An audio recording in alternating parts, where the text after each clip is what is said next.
membrane associated with poor oxygenation. It is said to be present when more than 5 grams per deciliter of deoxygenated hemoglobin is present. And you can't detect clinically if the arterial saturation is more than 85%. You will require in that case a pulse oximeter to help you out to detect the presence of cyanosis. But less than 85%, baby will be or patient will be clinically cyanotic. Best seen in tongue and oral mucosa, and so there is another term, peripheral cyanosis, which is also called acrocyanosis, commonly seen in cold environment, usually a normal finding, and it's not a true cyanosis. Basically, it is the abnormal vasomotor response of the body, which leads to vasoconstriction due to the cold exposure, and usually it is normal. Central cyanosis affects about 4%, 4 to 5% of newborn, and usually points to serious disorder, especially present for more than 2 hours. Now, the causes of cyanosis could be cardiac, could be non-cardiac. Cardiac, we will be discussing that one. First of all, non-cardiac, those could be because of the pulmonary causes, hematological like methemoglobinemia, polycythemia, and other central nervous system causes like hypoventilation, sepsis, or acrocyanosis also comes in the peripheral causes of the or extracardiac causes of the cyanosis. In the pulmonary causes, important one are the RDS, respiratory distress syndrome, pneumothorax, and congenital diaphragmatic hernia and tracheoesophageal fistula, which we usually commonly see. So how to differentiate between pulmonary and cardiac? Like CNS ko to usually you can differentiate easily, sepsis, these can be, but pulmonary and cardiac are basically very sometimes difficult to differentiate. So in a pulmonary cause, if the pulmonary disease is the cause of the cyanosis, the patient will have tachypnea with nasal flaring, grunting, intercostal recessions, and these are the manifestations of the respiratory disease. While in infant with cardiac cyanosis, they usually are comfortable at rest, and they become more cyanotic with the agitation. So patient with respiratory causes usually don't have murmur, but there are some cardiac diseases like TAPVR or TGA. In those conditions, you also don't have murmur. So the pulmonary diseases as well as cardiac disease can present without murmur. Chest radiograph may show normal heart in case of respiratory causes, but there are some cardiac diseases which also can have normal heart or normal cardiac schedule. So feature of cardiac cyanosis are present like murmur, right ventricular heave, relatively less signs and symptoms of respiratory distress. So patient will not be running much respiratory distress, but it will have murmur usually, right ventricular heave, and relatively less signs of respiratory distress. So then to differentiate between pulmonary and the cardiac causes cyanosis, there is a relatively simple test which you could do at the bedside. Basically, आपने करना ये जो कि Haproxet test, which you might have heard of. Basically, इसके पहले जो है आपने ABGs करनी है. Ideally, you should do ABGs. That should also be done in the preductal area, like right upper limb में करना है या rope से, या फिर आपका जो है right radial artery, whatever. नहीं, right upper limb से basically आपने करना है, और उसमें जो है आपने PO2s देखने हैं. वो आपने रिकॉर्ड कर लिया एक दफा, then you will give patient 100% oxygen by hood for 10 minutes, and then you will repeat the ABGs from the same side. If the PO2 increase by more than 150 mmHg, so this will point to the pulmonary disease. If PO2 remains within 100, then it could be because cyanotic heart disease, or it could be because of PPHN. This is again the pulmonary cause of the cyanosis. So in this scenario, you can do preductal and postductal difference, and if the PO2 difference of more than 20 mmHg in the preductal and postductal saturation of ABGs, or saturation difference of more than 10%, then it will point to the PPHN. It will be more favoring to the PPHN. सही है.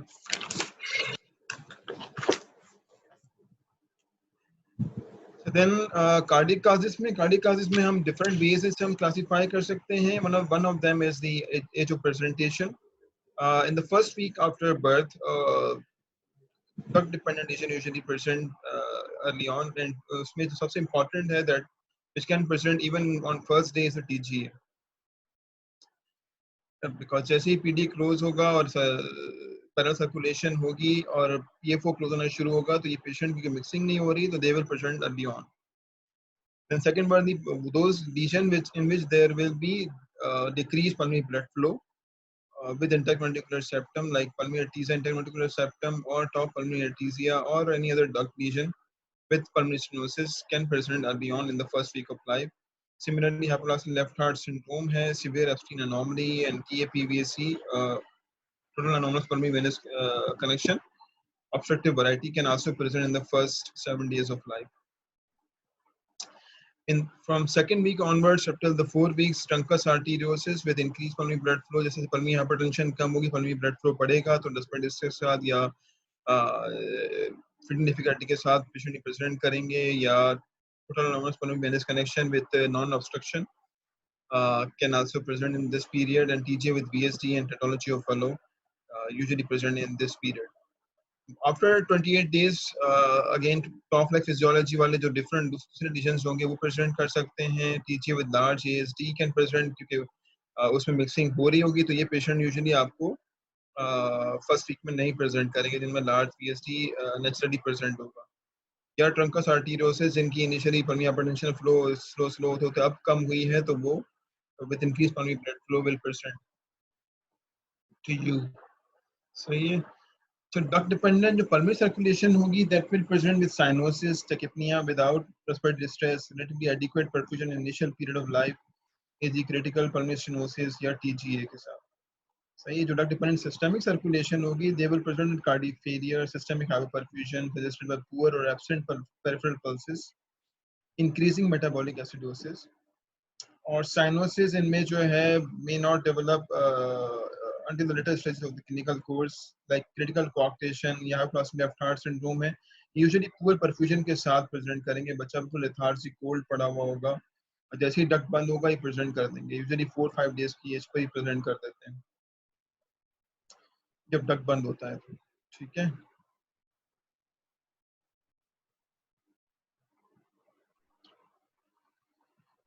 So then pathophysiologically you can divide this cyanotic heart disease into 3 different variants.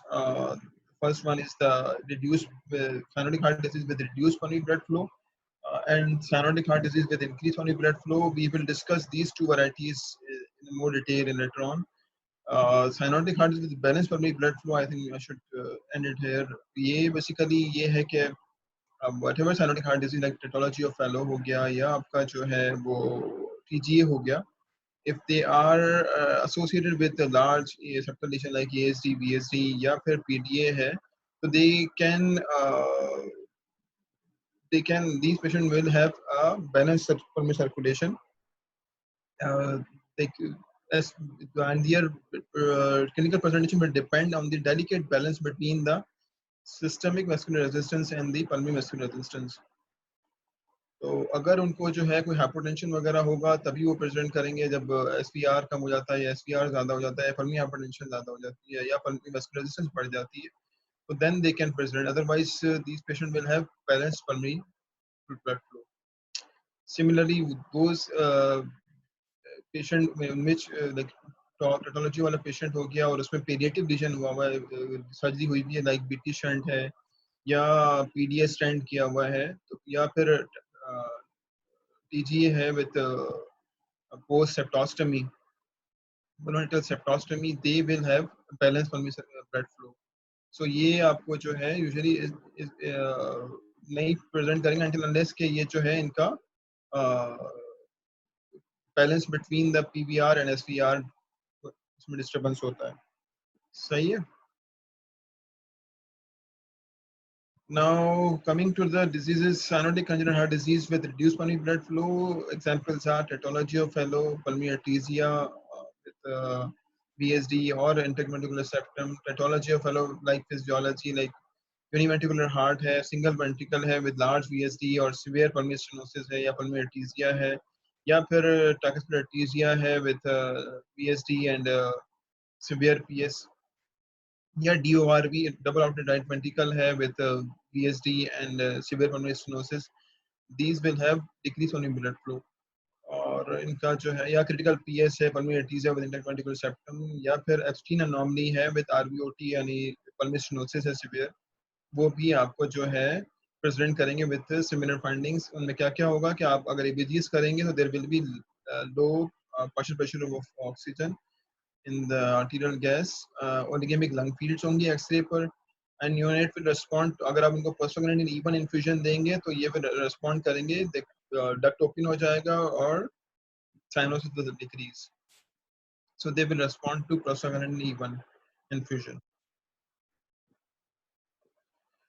और increase pulmonary blood flow वाली conditions कौन कौन सी हैं? Transposition great arteries हैं, autonomous pulmonary venous connection है, सिंगल वेंट्रिकल है, ट्रंकस आर्टेरियोसिस है, या double outlet right ventricle without PS. इन तमाम कंडीशन में पल्मोनरी स्टेनोसिस नहीं है, तो ये इंक्रीज पल्मोनरी ब्लड फ्लो के साथ प्रेजेंट करेंगे। और these patient will have feeding difficulties, repeated chest infection और हाइपरटेंसिव पेरिकार्डियम वगैरह, वो हम आगे डिस्कस करते हैं। अगर आप क्लिनिकली इन पेशेंट्स को देखेंगे तो साइनोटिक हार्ट डिजीज वाले पेशेंट जिनमें डिक्रीज होनी ब्लड फ्लो होगा, like pathology of fellow, they will have quite pericardium, यानी उनमें आप अगर उनका पेरिकार्डियल एग्जामिनेशन करते हैं तो there will be no hypertensity, single S2 होगा क्योंकि उनका जो पल्मोनरी साउंड है वो नहीं आएगा, तो जस्ट आयोटिक का साउंड आ रहा होगा तो सिंगल S2 मिलेगा, लाउड S2 मिल सकता है। Murmur will be ejection systolic murmur because of the pulmonary stenosis, और वो डिपेंड करेगा कितना सीवियर पल्मोनरी स्टेनोसिस, जितना सीवियर होगा उतना ज़्यादा मरमर आएगा। या आपको हो सकता है कि नो मरमर मिले, या फिर आपको जो है कंटिन्यूस मरमर PDA या कोलेटस की वजह से मिल सकता है। अगर पल्मोनरी आर्टेरिया स्पेशली है तो उसमें कोलेटस का मरमर मिलेगा और वो थ्रू आउट द पेरिकार्डियम मिलेगा आपको, ठीक है। ECG अगर आप करेंगे इन पेशेंट्स की तो right axis deviation usually newborn में होता ही है, खैर, लेकिन ट्राइकुस्पिड आर्टेरिया एक ऐसी कंडीशन है, या AV कैनाल डिफेक्ट है विद सीवियर पल्मोनरी स्टेनोसिस, या सिंगल वेंट्रिकल है with severe pulmonary stenosis, they will have left axis deviation and left ventricular hypertrophy या होगी या एल्बो डोमिनेंस होगा ECG में। Echo is obviously diagnostic in all these condition। और अगर आप cyanotic congenital heart disease वाले patient with increased pulmonary blood flow वाले को examine करेंगे तो they will have mild cyanosis because of the increased pulmonary blood flow, they will have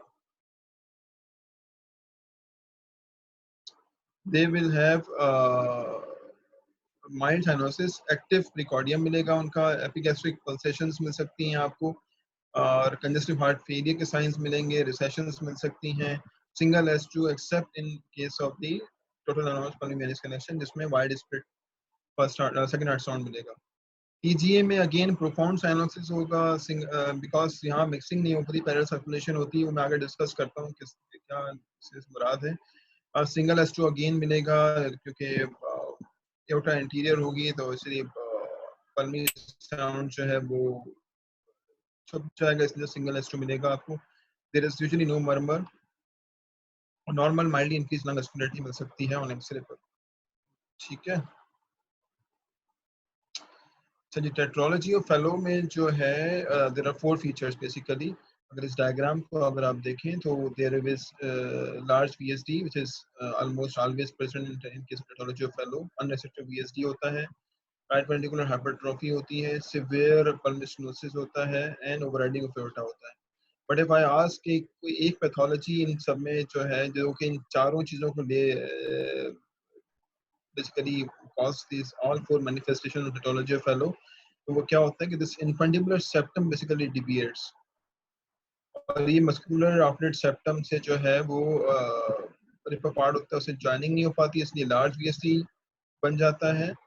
secondly this deviation of the this infundibular septum basically इसकी severity कितना severely ये displaced हुआ हुआ anteriorly superiorly leftward, this will also determine the degree of right ventricular outflow tract obstruction, यानी कितना severe PS होगा वो भी also determine होगा by how severe this infundibular septum has deviated to anteriorly superiorly and leftwards। And जब ये अगर severe PS होगा तो फिर वो राइट वेंट्रिकुलर हाइपरट्रॉफी होगी, सही है।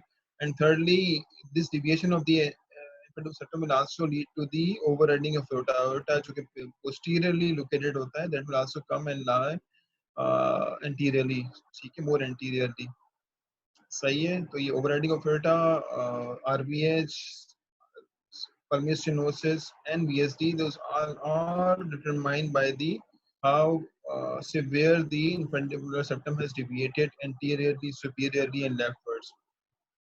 Now you see degree of infundibular septum deviation will also determine the severity of TOF, कितना clinically किस तरह present कर देगा ये baby, ठीक है। अगर किसी patient की जो है ये mild deviation हुई हुई है तो they will have maybe no pulmonary stenosis, they will have mild PS, तो उनमें इतना ज़्यादा आपको आरबीएच भी नहीं मिलेगा और उनमें जो है वो प्रेजेंट कर सकते हैं with same physiology as regards VSD. इसीलिए जो लास्ट टाइम मैंने जब डिस्कस किया था कि साइनोटिक और साइनोटिक जो हमने क्लासिफिकेशन की थी कि जी ये टेट्रोलॉजी जो है उस साइनोटिक है, वो यहीं आके इसलिए वो थोड़ी सी कमज़ोर पड़ जाती है कि tetralogy can also have no PS और उनमें साइनोसिस नहीं भी मिल सकता, जैसे पिन टॉप एक बड़ी वेल नोन वैरायटी है, सही है। So ये जो infundibular septum की deviation है that will determine the severity of TOF. अगर ये बहुत severely deviated है तो there will be severe RVOTO. These patients will be severely cyanotic, and these are the patients basically which are called the duct dependent etiology of fellow. उनमें आप prostaglandin E1 देंगे ताकि PDA खुल जाए और जो है pulmonary blood flow restore हो जाए ताकि cyanosis कम हो जाए, सही है। और these patients will also require sometimes emergently BT shunt, इसमें हम subclavian artery और right pulmonary artery दरमियान कनेक्शन बना देते हैं, सही है। अच्छा जी, then secondly progressive cyanotic spells को हम आगे अगली स्लाइड में डिस्कस करते हैं और इनकी करेक्शन सर्जरी यूजुअली हमारे like developing world around 1 year किया जाता है, बट प्रेफर जो है अब डेवलप कंट्रीज में अराउंड न्यूनेटल एज में भी किया जाता है, with in 3 months of life में करेक्शन कर दी जाती है, सही है। और उसमें करते क्या है बेसिकली आप जो है बीएसडी क्लोज कर देते हैं एंड आरवीओटी को जो है पैच कर देते हो, उसको ओपन कर देते हो जिसे ट्रांसलेटर पैच कहते हैं कॉमनली, सही है। या फिर बाज़ औक़ात वाल्व स्पेयरिंग, अगर वाल्व का साइज अच्छा है तो वाल्व स्पेयरिंग सर्जरी जो कि आजकल ज़्यादा प्रेफर की जाती है, ठीक है। So X-ray करवाएंगे इन पेशेंट में तो that will show oligemic lung fields because of the pulmonary stenosis, cardiomegaly because of the RVH will be present, and the pulmonary bead, notice कि pulmonary bead ना अच्छा नहीं है क्योंकि pulmonary arteries are hypoplastic in this case, सही है। Pulmonary vascularity is increased, so there is oligemic lung fields. Now hypercyanotic spells की physiology थोड़ा डिस्कस कर लेते हैं।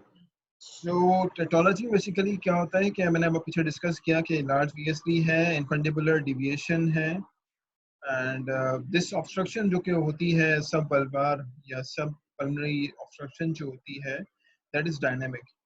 डायनामिक से मुराद ये है कि it will in systole when the ventricular wall will come together, there will be obstruction, सही है। तो एंटीरियर पोस्टीरियर वाल दोनों आपस में जो है क्लोजली आएंगी तो ऑब्स्ट्रक्शन बढ़ जाएगी एज कम्पेयर टू डायस्टली, सही है। तो इसका मतलब ये हुआ कि अगर टेकिकार्डिया होगा इस पेशेंट को, लेट्स सपोज अगर हार्ट बहुत तेजी से, एक पेशेंट है जिसका हार्ट अराउंड 100 या 120 बीट्स पर मिनट पे अगर जो है कॉन्ट्रैक्ट कर रहा है और एक पेशेंट जिसका हार्ट लेट्स से 80 या 70 पे कर रहा है, तो उसमें जो है ऑब्स्ट्रक्शन रिलेटिवली लेस होगी जो कि 80 पर बीट कर रहा है एज कम्पेयर टू जो बीट कर रहा है 120 130 पर, सही है। तो tachycardia will increase the RVOTO, right ventricular after track obstruction, सही है। तो ये पेशेंट जो कि हाइपरसाइनोटिक स्पेल में basically the exact pathophysiology is still unknown, but basically there are multiple mechanisms which have been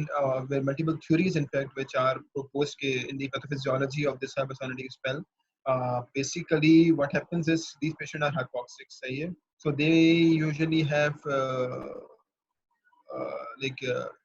pain hota hai because of this hypoxia, because आपकी जो circulation इतनी अच्छी नहीं होती, especially the bones जो हैं those, or also they are polycythemic, so there is sluggish blood flow होता है, and secondly there is hypoxia obviously. So that causes pains, and वो pain जो है, the pain होता है, that causes increased heart rate, and that increased heart rate will lead to the uh, obstruction, dynamic increase in obstruction in the right ventricular outflow tract. सही है. So there will be decreased primary blood flow. Secondly, ये tachycardia एक तो ये mechanism ये हो गया कि जो hypoxia हुआ या decreased sluggish blood flow हुआ और इसकी वजह से जो है tachycardia हुआ, और tachycardia ने जो है दूसरा इसके अलावा there are autonomic instability in this patient. Also tachycardia is also induced by the any infection, fever, या कोई sepsis हुआ या acidosis है, तो that will also lead to tachycardia, autonomic instability, and that will lead to decreased SVR, and that will also lead to hypoxia और फिर tachycardia. ऐसा एक vicious circle सा बन जाता है. सही है. So ultimately what happens when the right ventricular outflow tract obstruction increases because of this dynamic obstruction at the ventricular level, flow from the RV to the pulmonary arteries decreases further. तो वैसे ही pulmonary stenosis की वजह से कम था, फिर ऊपर से इस obstruction की वजह से क्योंकि dynamic है वो और बढ़ जाती है. ठीक है. When the blockage occurs here becomes worsen, और blockage worsens तो क्या होता है कि there is right to left shunting of blood. Similarly अगर SVR systemic vascular resistance अगर कम हुआ हुआ है, यानी लेफ्ट साइड प्रेशर्स कम हुए हुए हैं, तो उसकी वजह से भी जो है राइट टू लेफ्ट शंटिंग होगी. सही है. So right to left shunting, right side to blood कौन सा है आपका? डीऑक्सीजनेटेड ब्लड है. ठीक है. जो ब्लू ब्लड है that will mix with the red blood or oxygenated blood, so that will cause increased cyanosis. सही है. further aggravate करेगा, further शुरू हो जाएगा. सही है. तो ये बेसिकली पैथोफिजियोलॉजी का मैकेनिज्म है, लेकिन ये सब के सब ये है कि वेग से mechanism is still we clearly don't know what is the exact mechanism, but some of the pathophysiological mechanism I've discussed. ठीक है. क्योंकि वो ट्रीटमेंट क्या करनी है, आपने बच्चे को काम करना है पहले. ठीक है. उसको नीचे पोजीशन में लेकर आना है. नीचे पोजीशन से क्या होगा, आपका एसपीआर बढ़ जाएगा. हमने बात की थी कि एसपीआर अगर लो होगा तो राइट लेफ्ट शंटिंग बढ़ जाएगी. अगर एसपीआर जो है आप बढ़ा देते हैं, कि आप जो है अपलोड बढ़ा देते हैं लेफ्ट वेंट्रिकुलर का, तो प्रेशर्स यहाँ बढ़ जाएंगे. प्रेशर्स यहाँ बढ़ जाएंगे तो लेफ्ट टू राइट शंटिंग होगी. तो oxygenated blood will mix more with the deoxygenated blood. सही है. तो साइनोसिस कम हो जाएगा. सही है. और दूसरा आपने क्या करना है, आपने अगर बच्चे को इरिटेबल किसी सूरत में भी नहीं करना है, ऑक्सीजन दे सकते हैं आप, और आप जो है आईवी लाइन अगर आप मेंटेन नहीं है तो आप मॉर्फिन जो है इंट्रामस्कुलरली भी दे सकते हो, सोडा बाइकार्ब एसिडोसिस को करने के लिए. अच्छा, दूसरा जो है ये जो साइनोसिस, जो हेपेटाइटिस स्पेल की पैथोफिजियोलॉजी में एक और इम्पोर्टेंट फैक्टर है, वो ये है. सॉरी एक मिनट. Hello hello.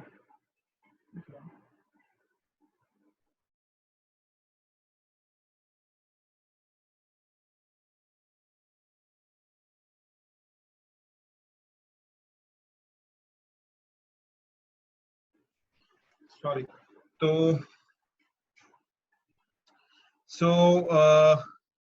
जो है वो डिहाइड्रेशन जो है वो भी जो है एसपीआर को कम करेगा, और that will also increase the dehydration basically will also predispose to tachycardia, and also it will decrease the SVR, and that will also lead to the increase right to left shunting और cyanosis. ठीक है. तो आपने इनको जो है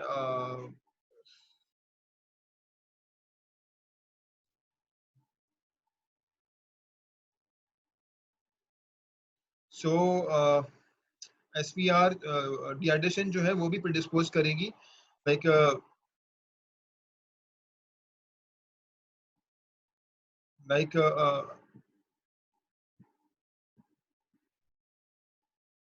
also predispose to tachycardia और right to left shunting बढ़ जाएगी, और उसकी वजह से भी जो है आपका साइनोसिस बढ़ जाएगा. ठीक है.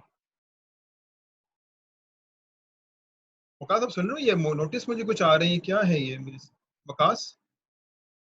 हेलो.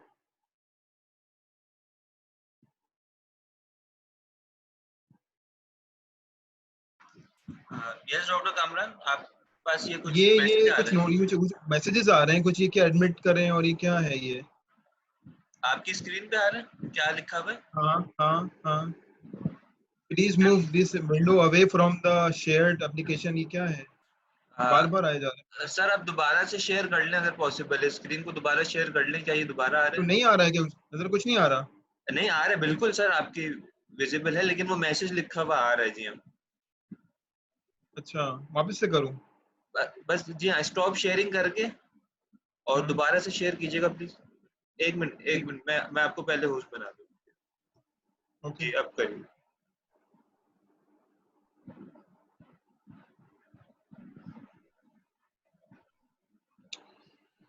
सो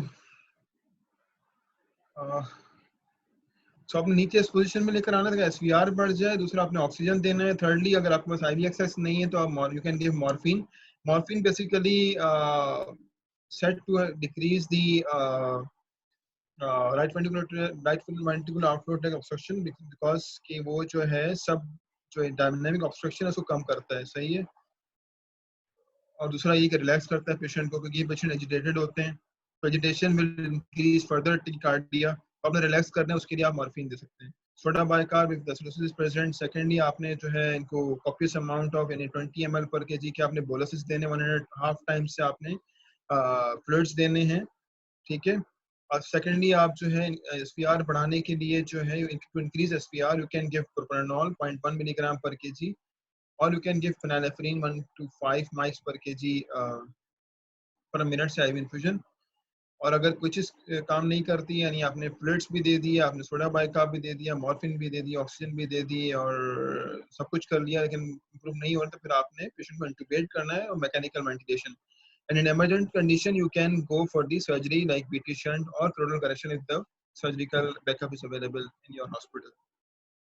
एंड सेकेंडली अगर पेशेंट स्टेबलाइज हो जाता है तो फिर आपने प्रोफाइलैक्सिस प्रोप्रानोल देना है। Propranolol basically also decreases this dynamic obstruction at the infundibular level, so and also it decreases the heart rate. सही। तो ब्रेडिकार्डिया होगा, तो ब्रेडिकार्डिया होगा जिसकी वजह से आपकी ऑब्स्ट्रक्शन फर्दर कम हो जाएगी और राइट वेंट्रिकुलर आउटफ्लो थोड़ा खुल जाएगा, ओपन अप, एंड आपका राइट वेंट्रिकुलर जो ब्लड है जो right ventricle say that will go easily into the pulmonary arteries. सही। अच्छा, सर्जिकल ट्रीटमेंट हमने आगे डिस्कस कर ली थी पीछे कि वो जो है पेरिम ट्रीटमेंट आपके पास ऑप्शन क्या क्या है? BT shunt which usually not preferred. अब जो है सर्जिकल इतनी स्किल्स हो गए हैं, तो until unless के there is a emergent condition like severe hypoxia हो रहा है, पेशेंट इन इसमें आया आपके पास हेड स्पेल में आया है, या there is some other pathology के severe classic pulmonary valves हैं, या फिर कोई coronary abnormality associated है, तो उनमें हम यूजुअली करवाते हैं ब्रिटिशन। Otherwise we don't go for ब्रिटिशन now. We usually go for total correction usually around 5 to 6 months age, जब बेबी का वेट अराउंड 4-5 kg का हो जाता है, अब हमारे पास इतने सर्जिकल स्किल्स हो गए हैं कि we can go for total correction. सही है। और उसमें आपके पास दो ऑप्शन होते हैं, आप इधर you go for the transannular VSD closure and transannular patching, और जो मोर प्रेफरेबल आजकल जो किया जाता है वायर स्पेयरिंग सर्जरी प्रेफर की जाती है। वो ऑप्शन आपके पास है। टाइमिंग ऑफ सर्जरी मैंने डिस्कस कर ली है कि दैट इज यूजुअली हमारे डेवलपिंग कंट्रीज में हम अराउंड 5-6 months पे, बट डेवलप कंट्रीज में usually with in 3 months of life में nowadays this surgery is commonly done. Sahi. Now the other diseases like with top life physiology like the double outed right ventricle with severe pulmonary stenosis will present like TOF, as I have discussed already, and these patients also can have tight spells. Uh, they may require BT shunt, again depend upon the severity of cyanosis and also availability of surgical backup and surgical skills in your part of the world. अगर और total correction around 1 year पे इनकी की जाती है। जो single ventricle physiology वाले जैसे कि ट्रैकिस प्लेटिसिया हो गया, या आपका जो है univentricular heart like double inlet LV, या और कोई यूनिवेंट्रिकल फिजियोलॉजी हो गई, उसमें जो है और दे और with along with the severe pulmonary stenosis they will again present with top like physiology, but two ventricular repair in this condition is not possible. So वहाँ आपने जो है BT shunt तो आप करेंगे to increase pulmonary blood flow, but at around 3 to 6 months of life you will go for the bidirectional Glenn shunt or Fontaine circulation around 2-5 years. So bidirectional Glenn shunt में हम क्या करते हैं basically आपका जो है सिंगल वेंट्रिकल है, like in this case scenario ट्रैकोस्प्लेरोटिजिया है with hypoplastic RV.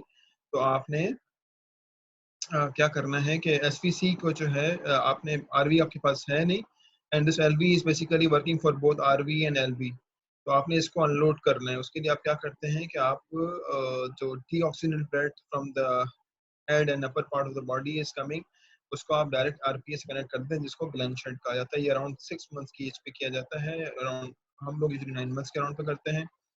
And in second stage content shunt, उसमें क्या किया जाता है कि आईवीसी को डायरेक्ट कनेक्ट किया जाता है आरपीएस से। So the deoxygenated blood comes directly into the pulmonary artery circulation, and left ventricle will have to only cater the blood which is coming from the pulmonary veins. सही है। और उसका जो है आप इस तरह से उसके जो डबल जो उसको कार्डियक आउटपुट संभालना पड़ रहा था, you will after doing spontaneous circulation it will have only to cater the left-handed blood। ठीक है।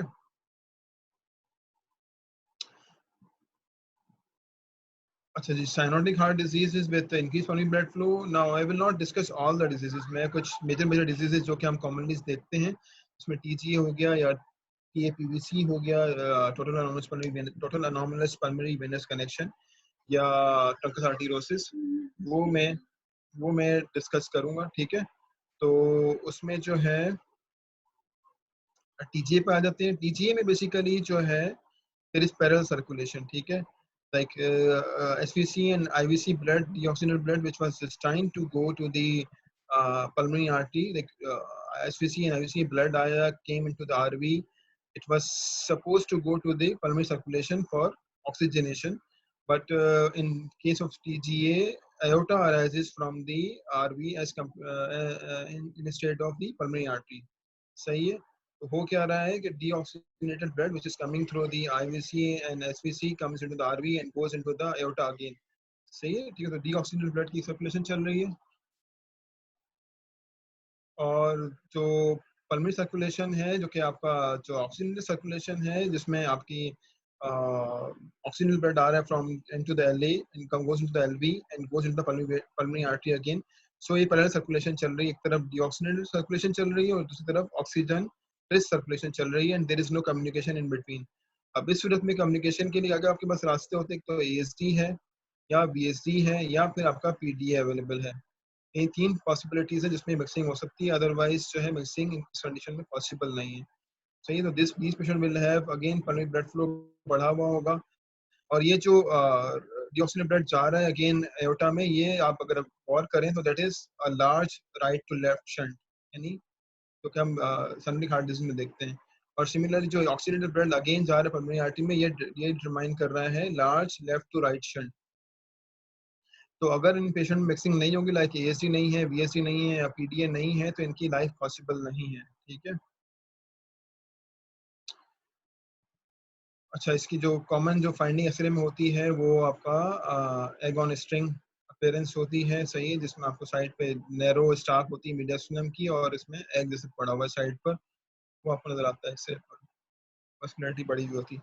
Commonest cyanotic congenital heart disease on day 1 to present, like commonest to cyanotic congenital heart disease वैसे tetralogy of Fallot है, लेकिन first day पे जो present करती है वो टीजीए है।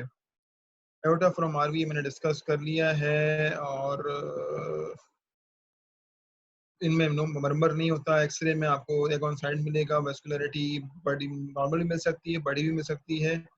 अगर आपने ट्रीट नहीं किया 90% die in first month if no SD.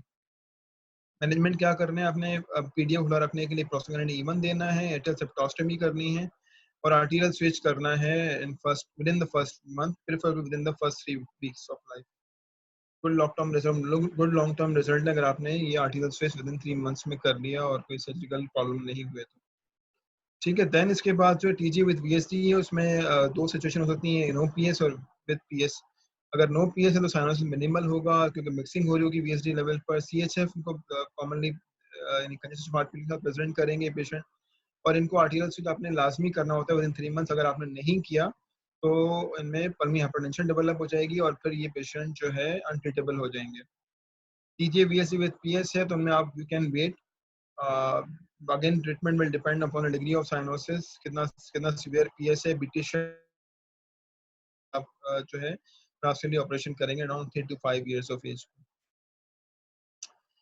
TAPVC total anomalous pulmonary venous connection, ये जो है इसमें बेसिकली क्या होता है कि पल्मी वेन्स के सपोज थी कि वो आपको एलएम आना चाहिए था, तो बेसिकली कॉमन चैम्बर बनाती हैं, open into the innominate when into the SVC या आरए, या फिर जो है कोरोनरी साइनस में ओपन होती हैं, या फिर in the infracardiac variety in the hepatic veins और पोर्टल वेन में ओपन होती है। ठीक है, जो आपकी जो इंफ्राकार्डिक टीएपीवीसी होता है वो बेसिकली ऑब्स्ट्रक्टेड यूजुअली होता है, उसमें आपको कार्डियोमेगेली नहीं मिलेगी एंड पल्मोनरी वेस्कुलरिटी इंक्रीज होगी, जो कि जो आपका जो सुप्राकार्डिक टीएपीवीसी होगा उनमें यूजुअली कार्डियोमेगेली मिलेगी, और उनमें जो है वर्टिकल वेन, या ये जो नजर आ रहा है प्रोमिनेंट फीचर, ये वर्टिकल वेन है या कॉन्फ्लुएंस ऑफ वेन्स है जो कि ओपन हो रहा है into the nominate when, and ये एसपीसी भी डायलेटेड है क्योंकि इनमें एक तो आपका ऑक्सीजनेटेड ब्लड यहाँ से आ रहा है और साथ में oxygenated blood through the pulmonary vein आ रहा है, इसलिए ये एसपीसी डायलेट हो जाती है, तो ये स्नो मेन अपीयरेंस कही जाती है कॉमनली। ठीक है, तो all pulmonary veins join a common chamber which eventually reaches RA। Supracardiac में आपका common chamber drains to nominate vein, और कार्डिक में जो है वो ड्रेन टू कोरोनरी साइनस और आरए, और इंफ्राकार्डिक में जो है डिसेंडिंग वर्टिकल वेन जो पोर्टल वेन या डक्टस वेनोसस में या आईवीसी में ओपन होती है और यूजुअली ऑब्स्ट्रक्टेड होता है। ट्रीटमेंट सर्जिकल करेक्शन होता है। In the case of obstructed TAPVC it is emergent, आपको विद इन फर्स्ट वीक में करना होता है, और अगर आपका अनऑब्स्ट्रक्टेड टीएपीवीसी कार्डिक या सुप्राकार्डिक तो उनमें आप इलेक्टिवली अराउंड 3 to 4 मंथ्स में इनको सर्जिकली करेक्ट कर सकते हो। ये एक्सरसाइज मैंने डिस्कस कर लिए हैं, तो ये जो है सुप्राकार्डिक टीएपीवीसी है और इसमें जो है इंक्रीज वेस्कुलरिटी मिलेगी, कार्डियोमेगेली होगी और स्नोमैन अपीयरेंस होगा। ठीक है, और इंफ्राकार्डिक टीएपीवीसी जिसमें कार्डियोमेगेली नहीं है, पल्मोनरी वेस्कुलरिटी बढ़ी हुई है because of the pulmonary hypertension और उनके पल्मोनरी ब्लड फ्लो। ठीक है,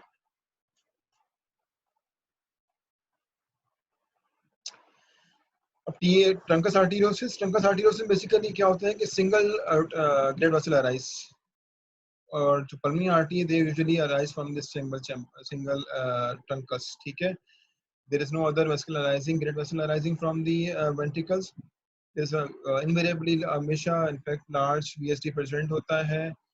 These patients will have hyperdynamic circulation, there will be increased pulmonary blood flow। अगर कोई PS या इधर obstruction वगैरह नहीं है तो they will present with repeated chest infection और pulmonary hypertension develop हो जाएगी early on अगर आपने इनको treat नहीं किया। Surgical correction is obviously the treatment of choice। Single arterial trunk है with a large VSD is almost always present। ठीक है, और CHF इनमें congestive heart failure and few weeks of life, जैसे ही पल्मोनरी हाइपरटेंशन कम होगी, पीपेचन यानी न्यूबॉर्न की pulmonary hypertension कम होगी तो एक पल्मोनरी ब्लड फ्लो बढ़ेगा और कंजेस्टिव हार्ट फेलियर प्रेजेंट करेंगे। माइल्ड साइनोसिस होगा because of increase pulmonary blood flow, bounding pulses होंगे, सिस्टोलिक क्लिक्स मिलेंगी, अर्ली डायस्टोलिक मरमर मिल सकता है, frontal valves incompetent, chest X-ray में कार्डियोमेगेली मिलेगी, कार्डियक एनलार्जमेंट, और इसके अलावा जो surgical repair first month of life में आपको करना पड़ेगा। अगर आपने नहीं किया तो they will go on to develop pulmonary hypertension और फिर ये पेशेंट अनट्रीटेबल हो जाएंगे। सही है। Cyanotic heart disease, congenital heart disease in older children adults में किस तरह प्रेजेंट करते हैं, उसमें tetralogy of Fallot most common cyanotic congenital heart disease जो प्रेजेंट करती है दी अडल्ट नहीं प्रेजेंट एडल्ट लाइफ।